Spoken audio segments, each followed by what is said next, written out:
अस्सलाम वालेकुम। ये 2019 की बात है कि पाकिस्तान के आसमान पर इमरान खान के जवाल की अलामतें वाज़ेह हो चुकी थी।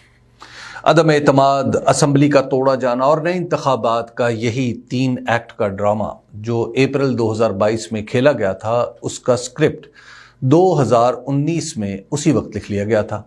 फ़र्क सिर्फ ये था कि 2019 में इसका आगाज़ अक्टूबर से होकर अप्रैल 2020 में होना था, ताकि नवंबर 2020 में तौसीक का मामला नई हुकूमत निपटाती।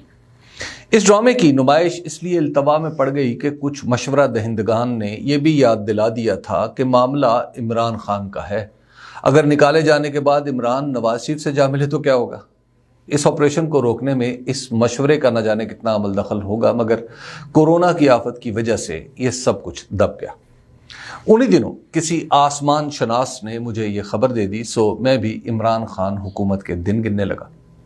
जब ये सब कुछ हो रहा था तो MQM से ताल्लुक़ रखने वाले एक दोस्त ने मुझे कराची से फ़ोन करके कहा, हबीब भाई, ये आसमान वालों को कोई समझाए कि इमरान खान को मत निकालें, ये नवाज शरीफ नहीं है।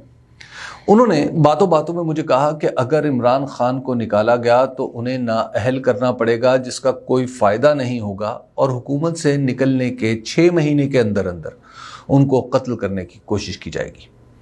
ये कहते हुए उनकी आवाज़ लरजने लगी और मैं पूरे वजूद से लरजने लगा। मैंने उनसे पूछा कि ये आपकी खबर है या तज्जिया?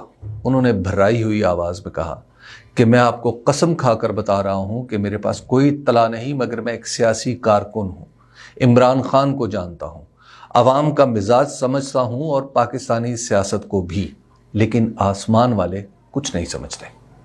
मैं उनकी बात सुनकर दहल गया और मुझे ये हिम्मत आज तक नहीं हो सकी कि इसका जिक्र भी कर सकूं। अब इसलिए पैदा हुई है कि MQM के उस दोस्त का तज्जिया हर्फ ब हर्फ दुरुस्त साबित हुआ कि जैसे ही इमरान खान को निकाला गया, पहले वो वक्ती तौर पर नाअहल हुए और हुकूमत से निकलने के ठीक 6 महीने